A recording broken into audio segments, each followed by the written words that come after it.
Yes, thank you for us participating in this event of Energy 2024. It's the third time that we're doing this ambassador panel. It's really a pleasure having you, Antonio. Second time in our panel. It's really an honor to have you. I understand that the last time it was in Israel, so it's part of the fire. We invite him next year from Madrid. That's right, yes. With the video conference. So please allow me to present we're starting with the ambassador Agatha.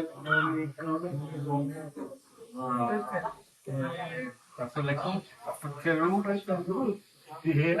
Thank you. The Deputy Chief of Mission of Nigeria in Israel. Charge d'affaires. We have Ambassador Osvaldo Varela, the ambassador of Angola in Israel.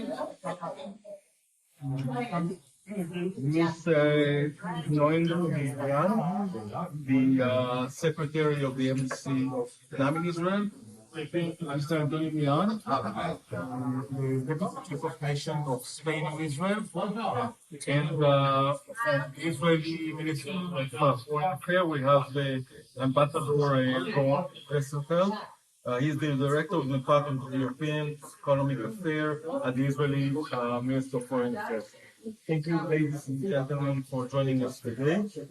So, without we'll start first question. The idea is that we're going to conduct two rounds of questions with short answers when the questions are not perfect. So we try to do it as fast as we can, not over the time. So as I mentioned, we're celebrating now for the third time the ambassador panel in the energy fairs in Israel. The energy fair is dedicated, as always, to see how can our nations meet the zero emission goals by 2050, and each one of our countries is doing some kind of advantage about it. Before the first round, I will ask Mr. Esfeld to give us a greeting to the Minister of Foreign Affairs. Well, thank you very much, Gabi, and thank you for participating. A great pleasure and honor to be here with you among friends. I'll just make a short greeting for the participant. It's very important, and thank you for developing this energy tech forum, because I think there's a message to all of us. First of all, Israel as a country, and talking about in the inner circle, we have our goal. Gabi mentioned when we combine the ambitious and objective of energy and climate, because when you're talking about energy today, it's not separated from the climate crisis that we're facing. Gabi mentioned the zero emission target by 2050.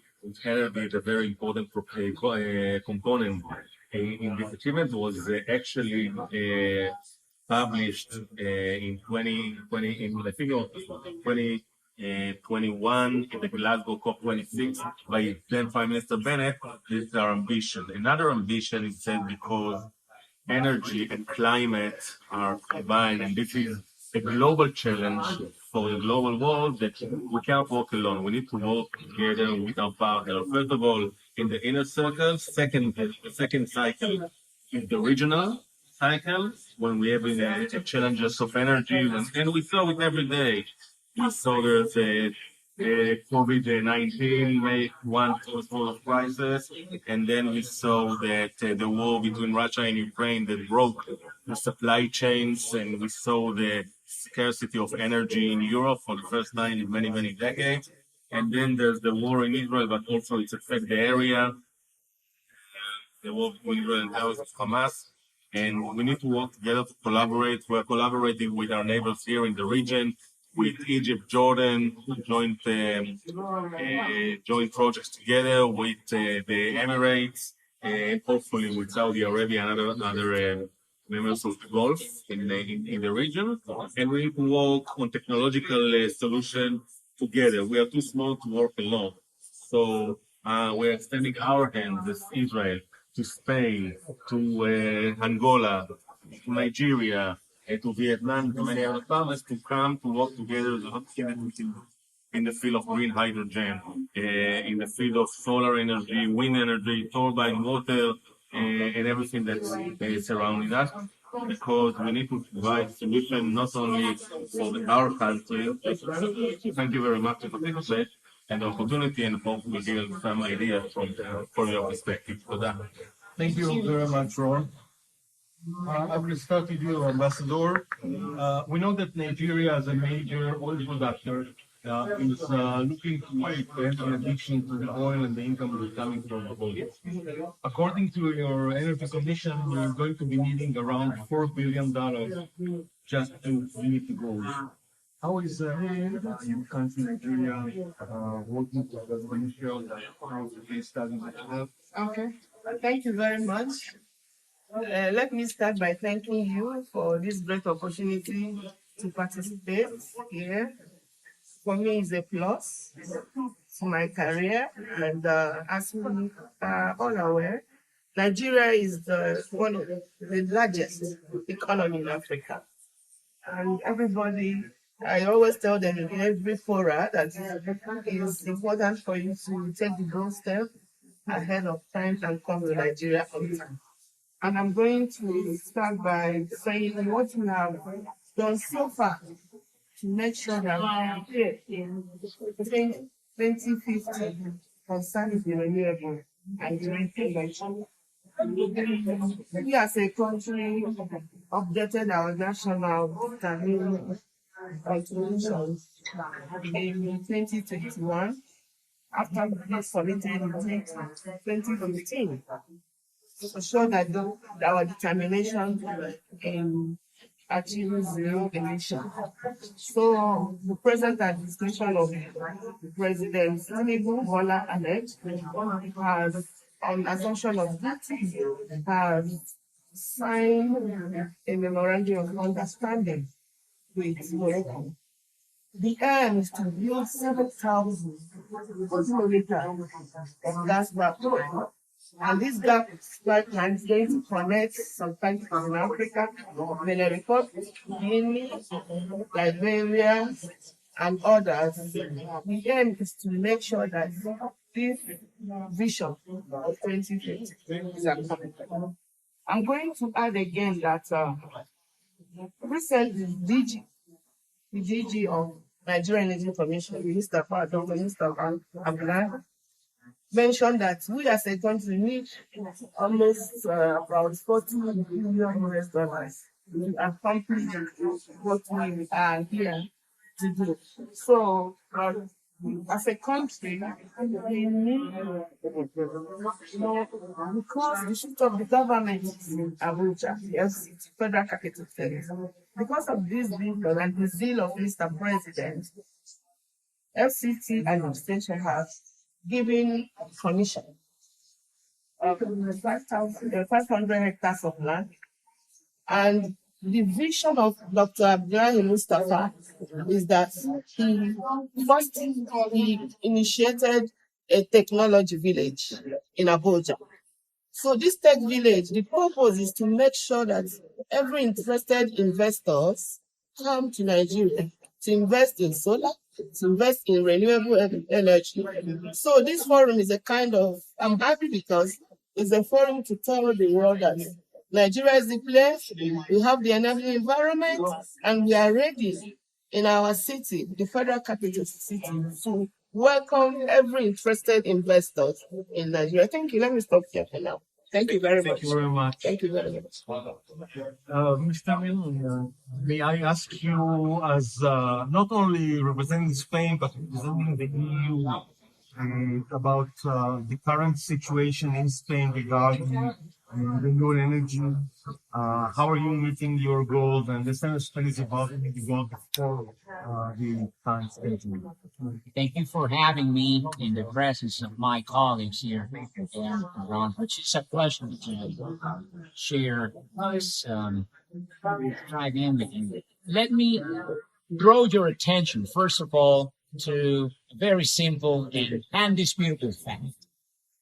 The month of March 2024 was the hottest in all records, and the 12-month period ending in March 2024 registered monthly records all over the planet.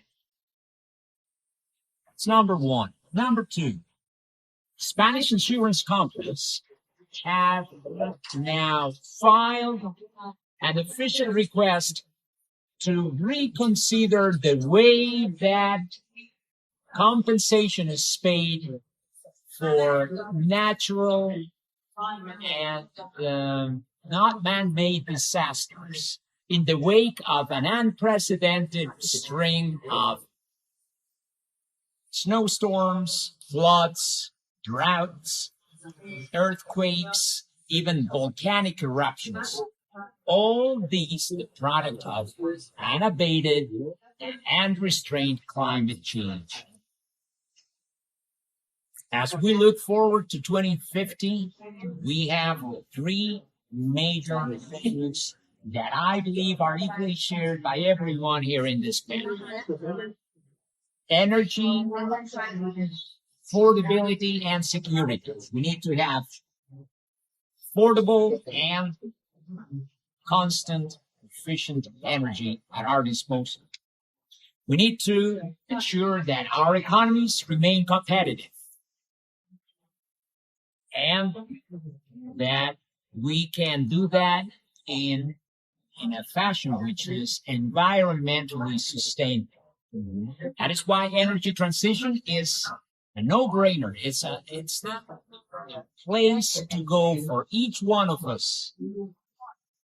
Nigeria, Vietnam, Angola, Israel, Sfarad, Spain, all over, to ensure that we can muster the resources to advance our goals, whether they are economic, whether they are social, whether they are environmental.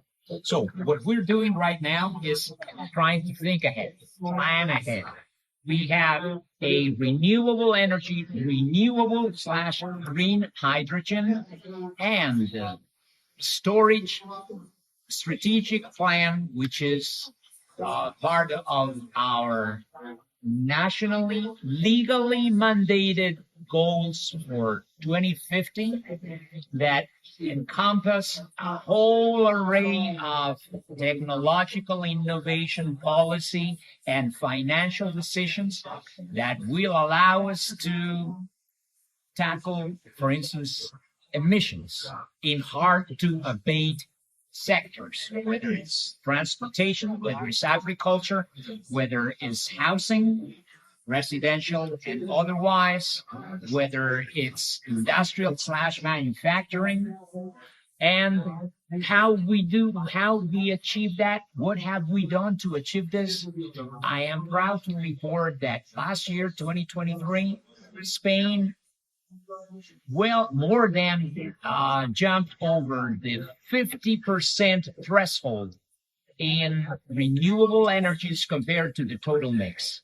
So we're trying to achieve our long-term goals by means of our reliance on mainly renewables, mainly wind and solar,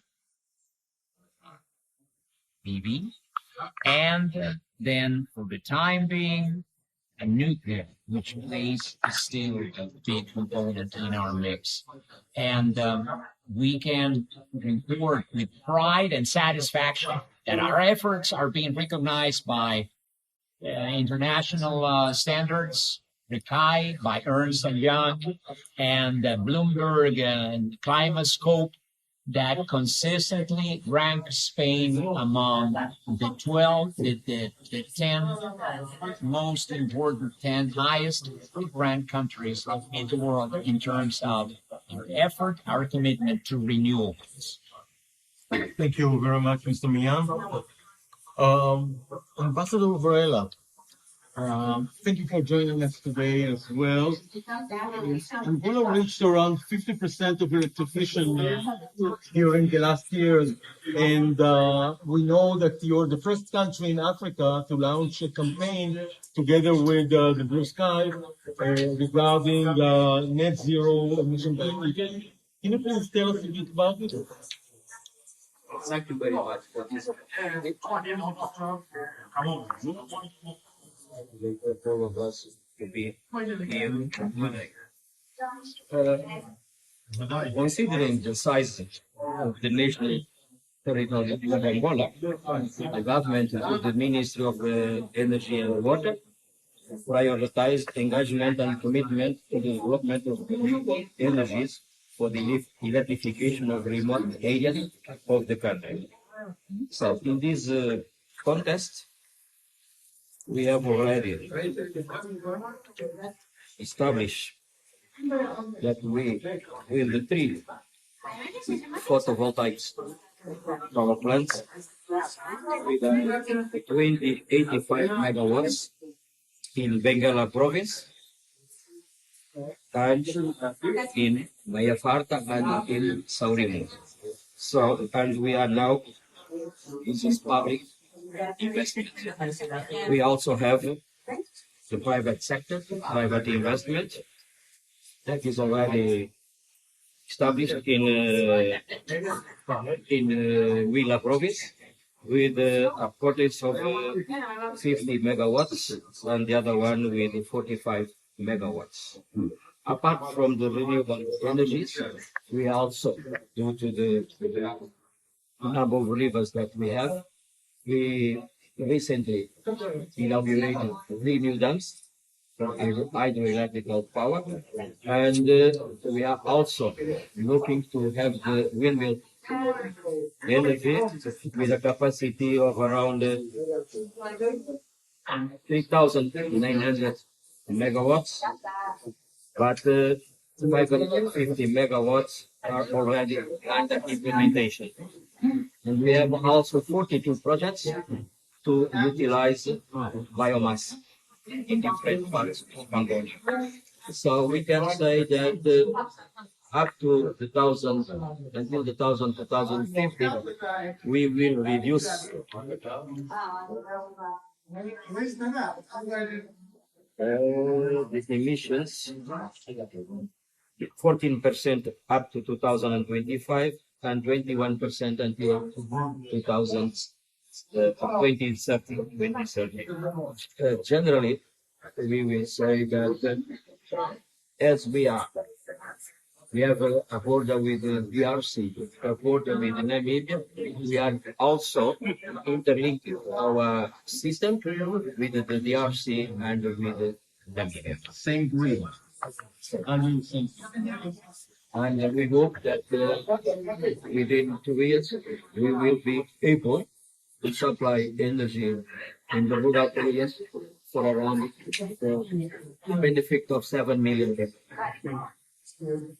Thank you very much, Ambassador Varela. Let's move over for you in Vietnam.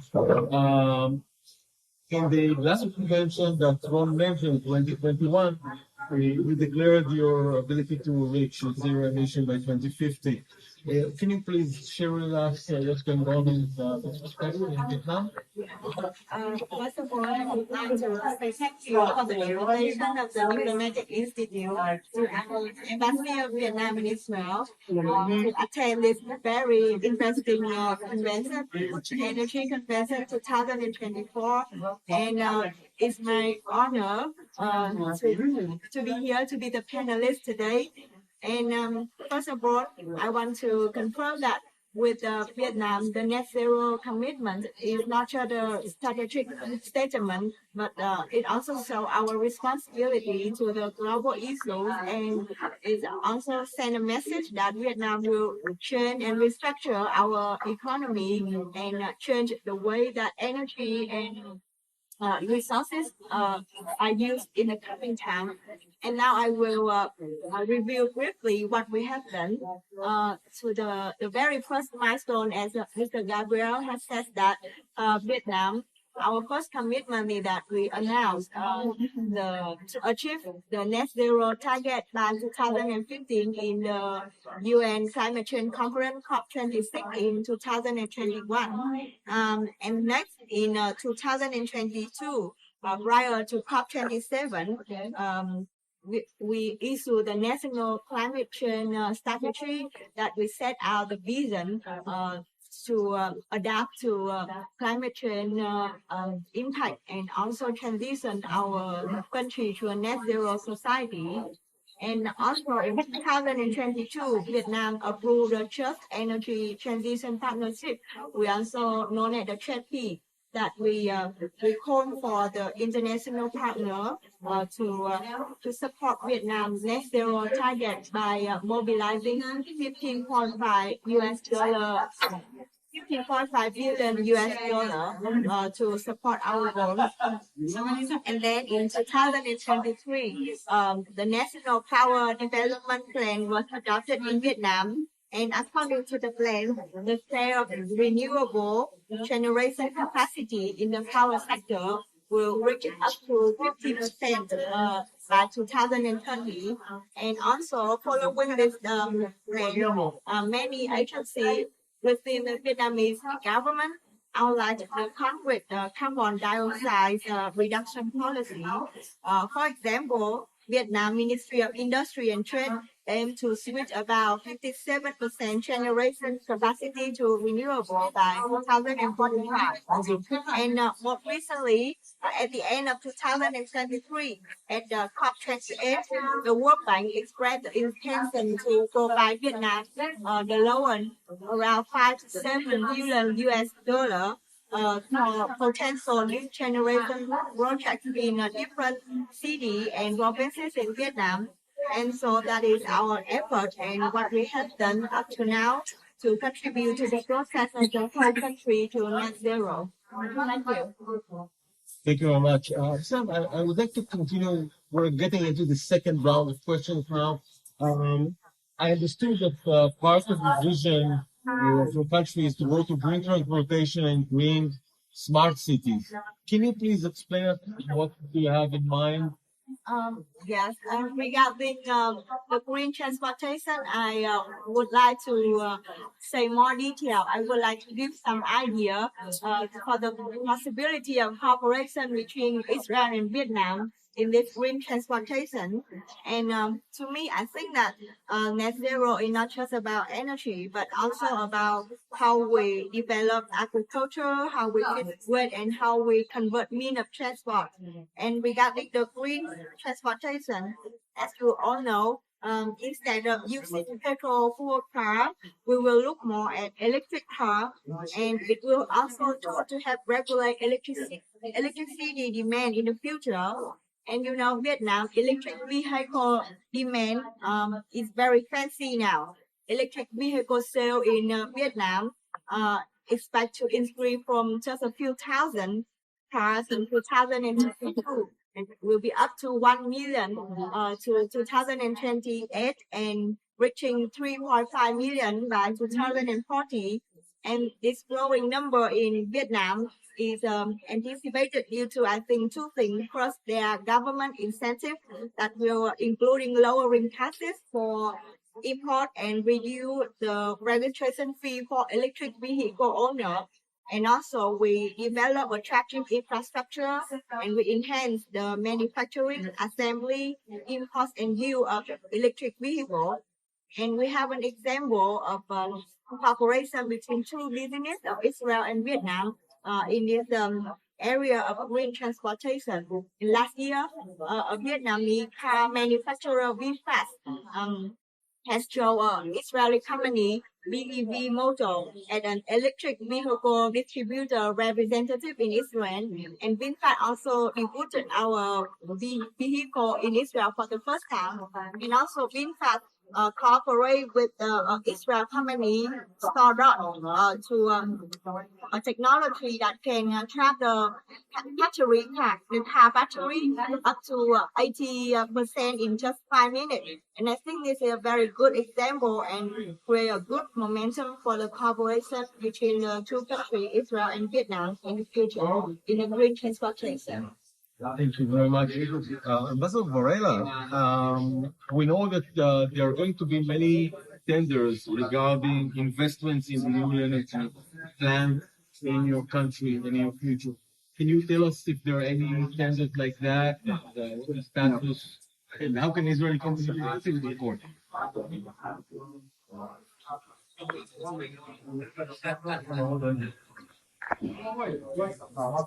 As I told you before, we have finalized the construction of 3 central photovoltaics, and considering the public investments and the private investments in this field, we will have a capacity of 2,000 megawatts. There is another one in construction, that is a hydroelectric power. Is in the north center north of Angola, with a capacity of 2,172 megawatts. So altogether, we will have a supply of 80,000 megawatts of energy. And I don't think that in the near future, in the next 1-2 years, we will need to invest more energy. No? Because what we need now, the investment that we are doing now, is on the transportation lines, because we are producing enough energy. What we need, and we are doing that. We have the cooperation of an Israeli company under the Midraeli group, that they are doing the transportation lines from the hydroelectric powers to the different parts of Angola. Thank you very much. Mr. Young, we are all looking at Spain as one of the beacons, one of the leaders in renewable energy. And as you mentioned before, are there any challenges that your country is facing right now regarding the zero emission and green energy? Anything that our country can assist with? When I look at Spain and Israel sitting at opposite sides of the Mediterranean and at the mercy of climate change and the ravages brought about by a capricious and control nature that wreaks havoc in our ways of life, the ones that we've known here so far. It makes me wonder that we need to prepare in advance to deal with both our strengths and our weaknesses. Spain sits at the westernmost tip of Europe, enjoys a window to the Atlantic and the Mediterranean, has a massive landmass, forests, rivers, and hydroelectric power. But it also boasts a fine infrastructure. When it comes to energy, it boasts a very fine infrastructure, talented human resources, reputable, world-known centers for R&D and I, and a number of companies who have been at the forefront of bringing to the world the cost of renewable energies. So I would say to you that we need to go back to basics, think long-term, and do whatever it is that we do best, and that is wind, solar, and the future, which is green hydrogen, together with CO carbon absorption and capture and absorption, and e-fuels, biofuels, and the whole gamut. And it's only by doing that and sharing it with others, interconnections, as Pastor was saying, this does not work to our advantage unless we are connected. But in the grids, in the power grids, and in the hearts and minds of our talented individuals, researchers, and executives who are working tirelessly to cut down on those emissions by the target date. This is a joint multilateral effort, and we can hope to be by your side in the years ahead, Gabriel. Thank you very much. Thank you very much. I'm going to ask you the last question. Antonio was speaking about challenges, but one of the countries that's facing challenges is Nigeria. You're not, the north of your country is suffering. I'm speaking about only about natural disasters. You're suffering with a lot of problems in the north from point of view of Devastation. drought. Yes. In the south, you have more areas with flooding, and your water is polluted. So, how are you coping with all those problems at the same time? Okay, thank you once again. I don't think it's a matter of coping, it's a matter of what you just mentioned. There's need for us to work together, connectivity. And I would like to tell you that Nigeria believes in this quest of accelerated of implementation of sustainable development goals. And I would like to say that no country in this world can do it alone. We need each other. We need to connect, to share ideas. You mentioned that. Sharing of ideas, technologies, infrastructures. But our major concern here is that, like I said before, that we need investors. We need affordable infrastructure, because if it's too high as a developing country, it won't be easy for us. And let me equally mention that financing is very important, because if an investor in this great country to Nigeria, you will see that we have a large market, and like I mentioned, the most populous country in Africa, and the largest market that every item is bring. I was just discussing with one of the exhibitors, and I said, fortunately for me, he has lived in Nigeria for over 5 years and has done business in Nigeria. The present administration have made it that we have what we call ease of doing business.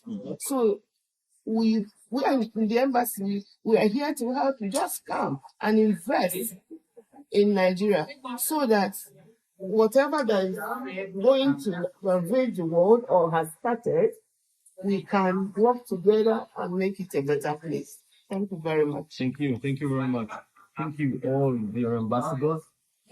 Would you like to add something? Yes, I would like just to add that in the past, as we are oil producing, in the past we used to burn the gas.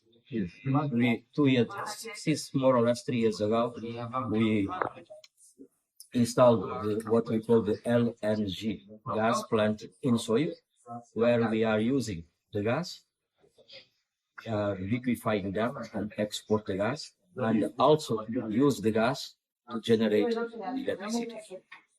So doing that, we are reducing the emissions of carbon by burning the gas. Can I add something? Because from all the research, we as a country has been campaigning on our inclusion in this 7 partnership. I think it's another forum for me to emphasize that there's need for Nigeria to be added there. Thank you. Thank you. Rod, would you like to close this session with I'll be happy. final remark? I'm very happy because although it was a relatively very small panel, I think we heard more or less all the aspects that exist within this segment.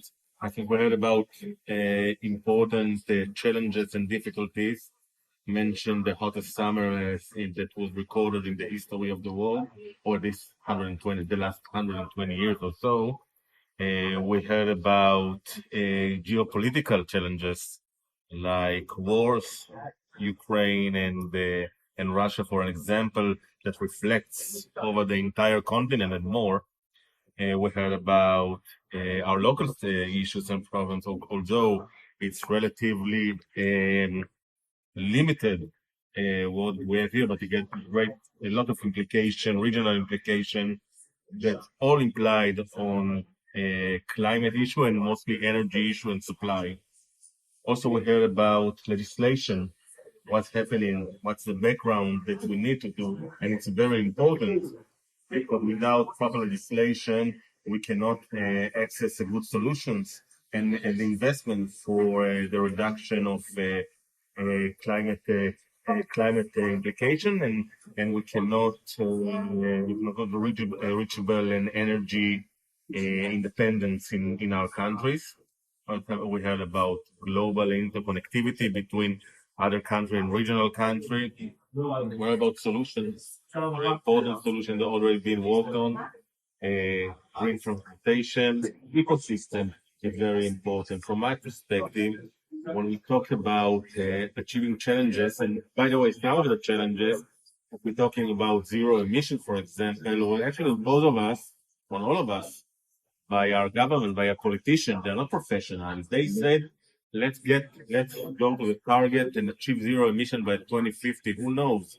I mean, Spain can achieve it perhaps easily. Israel, perhaps not so easily. Perhaps we can, it was political pressure, so perhaps we can say, oh, let's make it easier for all of us and put 2080 and not 2050.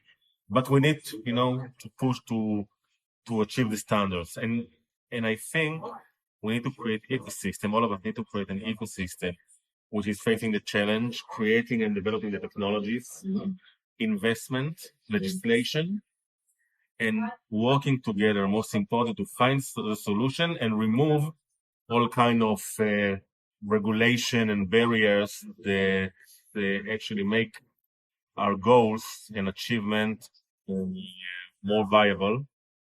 And I think we have a lot to learn from each other, and it's a great pleasure to hear all of you and what you're doing. And hopefully, it's maybe some kind of a Shangri-La together somewhere, but we're getting there because we don't have any other choice. It's have implication of all of us, the future of our people, the future of the health of our children. So this is what we all want at the end. So thank you for that. Thank you very much. I would like to thank all of you. I think that's where we're ending the panel for today. It's been a pleasure. The conditions are not optimal, but I'm sure that we can squeeze out of it. Yes. Would you like to take a general picture, please, of all of us? The setting is quite good, isn't it? Yeah, Or nice. come in the back. Okay.